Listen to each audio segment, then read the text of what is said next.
All right, we got a new clips channel, by the way. It's linked at the top. We have a new clips channel. Now we have a third channel. We've got a IWdominate clips channel, the IWdominate live channel, which will be like longer form videos, like reactions to stuff, or then if there's like a topic I want to talk about that I don't want to put on the main channel, I'll put it there. And then the main channel will be for like the highlights and stuff. Check it out. Shopify Rebellion Palafox. I fucking hate some of the casters and the way they talk about me. I'm a little bit spiteful, but I know how good I am. I also know how good Palafox is. So let's read the interview.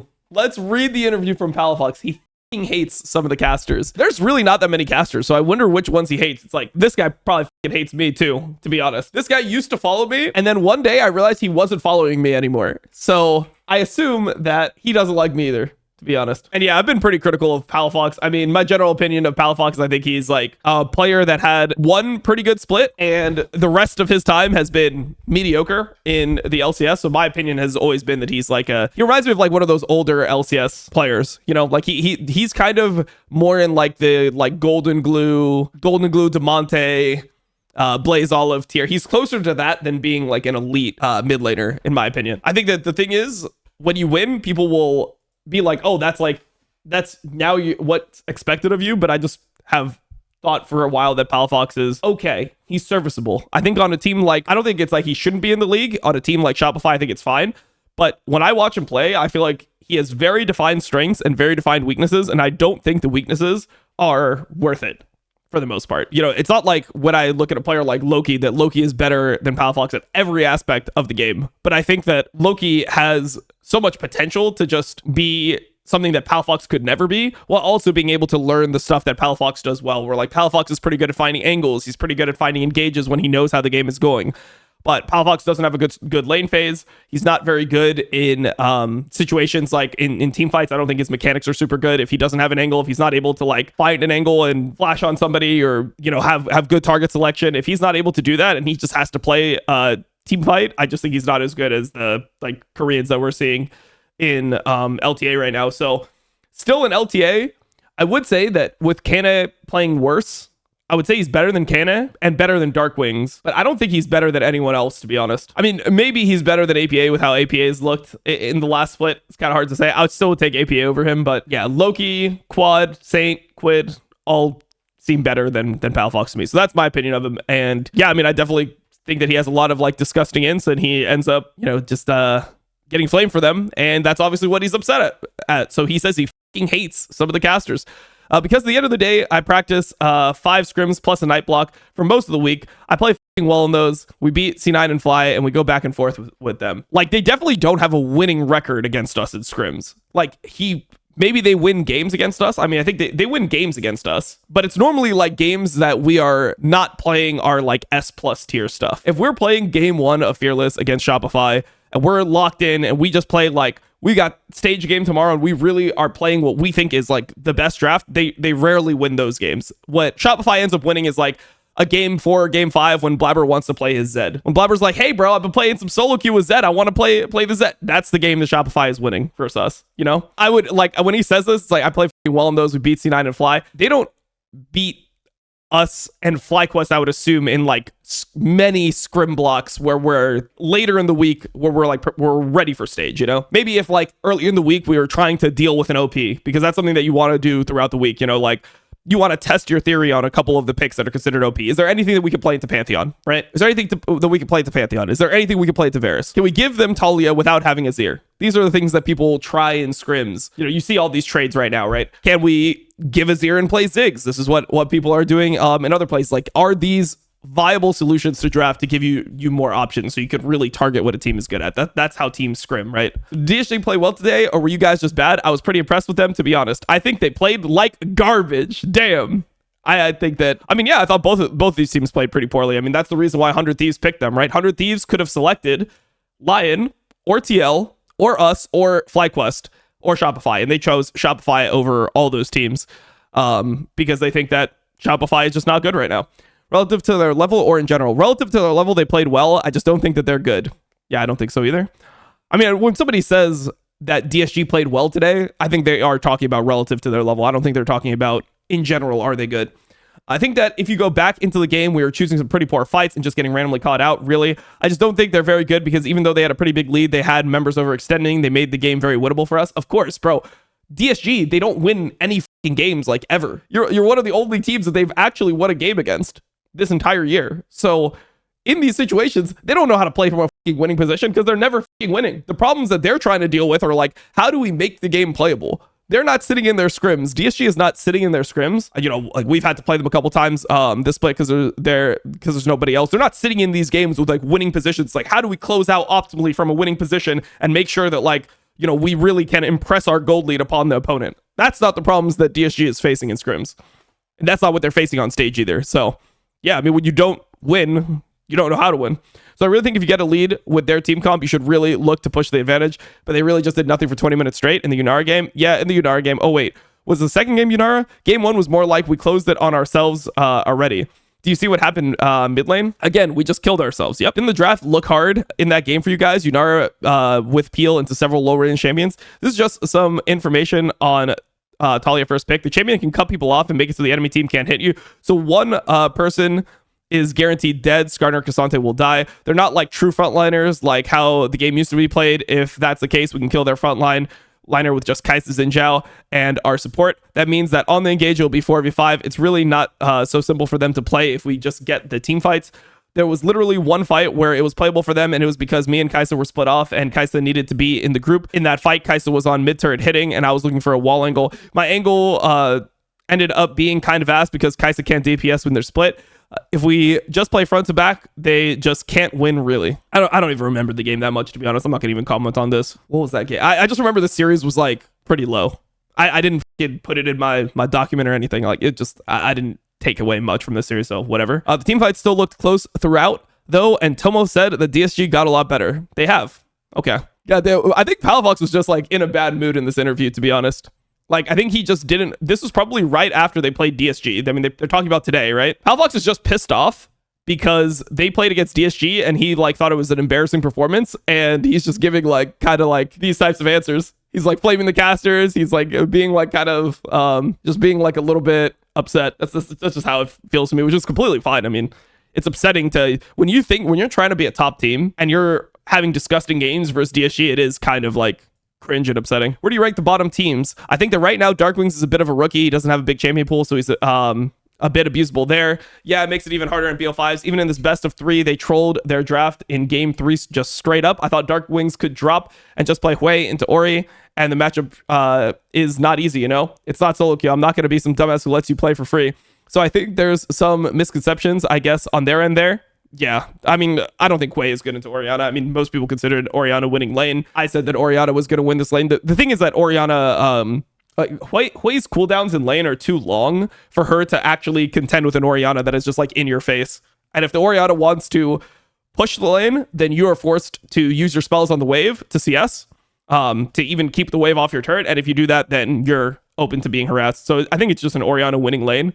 Into Hui. On top of that, they almost, how do I put it? They almost waited to lose the third game. Yep. It literally felt like they're just waiting to lose. When that type of stuff happens, you can probably put them on the same tier as Dig, but I almost wouldn't. I would say DSG and TL are the same style to me. Okay. 100 Thieves is probably the worst team in the league. I feel like, okay, this is kind of spicy because they're playing 100 Thieves this week. I feel like they're kind of just going through some issues right now. I'd like to see them step up a bit. I don't know if you could feel it too, but something feels a little bit off. I don't know. Things are definitely off. I mean, they had their coach become a player. So you'd put 100 Thieves and Dig and DSG. So you put 100 Thieves below Dig and DSG. I think in a head-to-head, how do I put this? Dignitas is just stupid. Dig will go and fight everything without ults, without win conditions. They're like, if we can fight, we want to fight it. It doesn't make sense. It's just like LPL style. It's really stupid.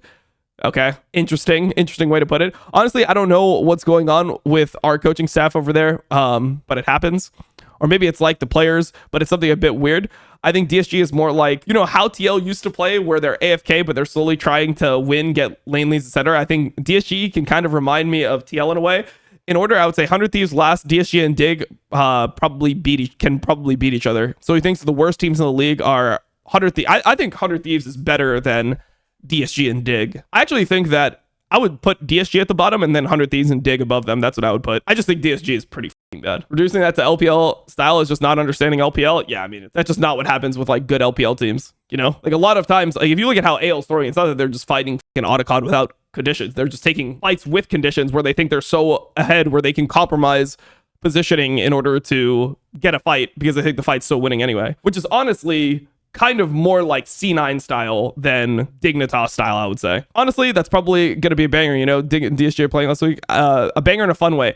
So he thinks that DSG should beat Dig. Oh, wait, no. He thinks Dig and DSG are the same level. It's 100 Thieves. Sorry. Banger in a fun way. And then I think TL is just a better version of DSG. So TL is obviously at a higher tier.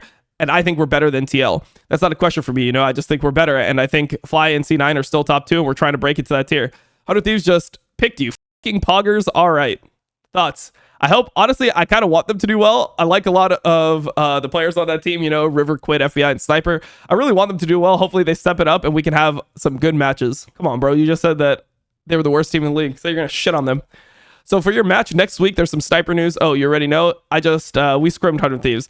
What I heard was Dokla subbed in for a Scion game and we were scrimming and the coaches were like, yeah, Sniper's just taking a back seat so we can learn from Dokla. And it was like, that's a weird coaching decision. And then Sniper played the block. Oh, wait, no, he didn't. He played, then Dokla played 1 or 2 more games. But it was, I don't know, it was kind of weird. So I think it's really weird when your positional coach, who's like 1400 LP, that's like not retired, saying he still wants to be a pro player, comes in and is competing for the spot with your player. Like, I just think that's a really weird dynamic to have where Sniper is supposed to trust this guy who's a positional coach and be able to like confide in this guy, be honest with his like strengths and weaknesses, so that his positional coach can make him better. But in reality, his positional coach is competing for the job and can use that stuff against him in order to further his own career. So I've always really not with that dynamic of having a positional coach who is just like still looking to play. I feel like if you're going to be a coach in that circumstance, there should be some clear barriers. Like you'll never play in order for the player to actually make the most out of the situation. Because if you can't actually, if you're competing, you have to behave differently with your opponent than if you're in a situation where somebody is supposed to be helping you. I don't know. I'm a little bit like, I don't like stuff like that personally.